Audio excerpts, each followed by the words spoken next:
میم بتائیں نا آپ کیا، ہم آپ سے پوچھتے ہیں آپ کیا، آپ اندر جاتے ہیں تو پھر باہر آتے ہیں بس. آپ کو میں بتاتی ہوں آج میں آپ کو کہہ رہی ہوں جو آپ کام کر رہے ہیں نا یہ بہت مشکل ہے. یہ کیا آپ فون کے پیچھے 6 گھنٹے باہر گزارتے ہو. آپ جیسے آج ہم نے وہ لائر صاحب کو دیکھا نا، یہ نوکری بہت اچھی ہے. انہوں نے ہمیں ڈکشنریاں بھی کھول کے سنائی. انہوں نے اتنی لمبی بات کی تو پتہ چلا جتنی لمبی وہ باتیں کریں گے اتنا ہی معاوضہ اچھا ملتا ہے. ان کو ملا گیا، ان کو کہا گیا ہے جو یہ جو بیچارے جو ہمارے لائر صاحب ہیں جو پروسیکیوشن کے ہیں حکومت کے، ان کو کہا گیا ہے کہ آپ کو اتنا اچھا انعام ملے گا جتنا آپ اس کیس کو لمبا کھینچ سکتے ہو. ان کی مہارت یہ ہے کہ اس کو اتنا لمبا کھینچنا ہے کہ ہم بھی ان کو داد دینے سے اب اپنے آپ کو روک نہیں سکتے. کہ اس کیس میں جو ایک کہتے ہیں نا کہ لاش، مری ہوئی لاش سائفر کو گھسیٹ رہے ہیں، آخری سانس ختم ہو چکا ہے، ڈیڈ ہے. اور ان کی مہارت کو ہم داد دیتے ہیں کہ وہ ایک مرے ہوئے کیس کو اب انہوں نے کہتے ہیں 4-5 دن اور چلانا. میم وہ تو چلا گیا نا، سوات تک چلا گیا. ایک اور کیس کی تیاری کی جا رہی ہے میم، آج ایک اور کیس کی تیاری کی جا رہی ہے. تو عمران خان نے کہا ہے کہ آپ نے مجھے 10 سال بھی رکھنا ہے تو رکھیں. ان کے پاس ہر کیس اسی طرح ہی جائے گا. اور جوڈیشری جو ہے ان کے اوپر بھی بڑا پریشر ہے کیونکہ اس وقت جوڈیشری کے ساتھ زیادتی یہ ہو رہی ہے کہ ان کا بھی مذاق ہو رہا ہے کہ وہ اتنا لمبا کیس گھسیٹنے کے اندر. آپ کا خیال ہے بیچارے ججز کے اوپر پریشر نہیں ہے کہ آپ ایک انصاف دینے کا بھی مذاق بنا دیں؟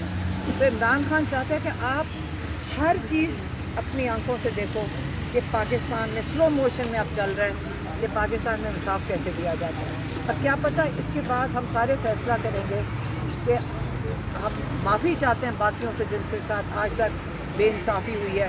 جب اپنے ساتھ ہوا ہے تو ہمیں سمجھ آئی ہے کہ یہ کتنا نظام ختم ہو چکا ہے کہ ہم سب کو مل کر اب اس کے اندر تبدیلی لانی پڑے گی اور اپنا انصاف کا نظام ٹھیک کریں گے تو آگے ہماری اور آپ کی سب کے ساتھ بہتری ہوئے گی. پھر میم یہ بتائیے گا، پہلے آپ رانا ثناء اللہ کو داد دی ہے اس دن، آج آپ وکیلوں کو داد دے رہی ہیں، کہہ رہی ہیں کہ آج وکیلوں کا حق بنتا تھا.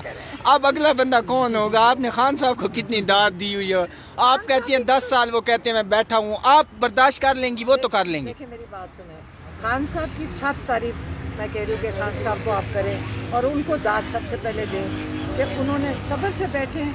جب انہوں نے کہا ڈیل کی بات کیوں ہو رہی تھی؟ ڈیل کی بات اس لیے ہو رہی تھی کہ وہ چاہتے تھے کہ عمران خان برداشت نہیں کر سکیں گے. 200 کیسز ہیں، یہ کام برداشت کرے گا؟ 2 دن ہی اب گزارا کرے گا. عمران خان نے کہا مجھے 10 سال 90 سال جتنے سال رکھنا ہے میں قانونی طریقے سے آزاد ہوں گا. اب ان کو مشکل یہ پڑی ہوئی ہے جنہوں نے یہ پلان بنایا تھا. اول تو جس نے یہ اسکرپٹ بنائی تھی اس کو تو نوکری سے نکال دینا چاہیے کیونکہ اس نے اتنی بری اسکرپٹ بنائی ہے کہ ہر اسکرپٹ ان کی فیل ہو رہی ہے. اب یہ کیس عمران خان نے کہا ججز کے پاس پہنچ گئے. ججز کا دل تھوڑے کر رہا تھا یہ کیس ان کے سامنے آئے، ان کا دل کر رہا تھا جلدی ڈیل ہو اور چلے جائیں. اب وہ ہوا نہیں ہے. اب ججز کے سامنے یہ کیس ہے، ججز کتنی دیر گھسیٹیں گے؟ یہ سب کا امتحان ان کا اب ہو گیا ہے، پروسیکیوشن کا، لائرز کا اور ججز کا. میم یہ بتائیے گا نا، آپ کہہ رہی ہیں کہ اسکرپٹ لکھنے والا جو ہے نا اس کو نوکری سے ہٹا دینا چاہیے، تو آپ خود کہتی ہیں کہ وہ اسکرپٹ لکھنے والا آپ قسمیں کھا رہا ہے. نہیں ایک سیکنڈ. جو اسکرپٹ لکھتے ہیں نا وہ آپ کے اداروں کے چھوٹے افسر ہوتے ہیں، ملازمین ہوتے ہیں. سب سے پہلے ان کو سسپینڈ کرنا چاہیے.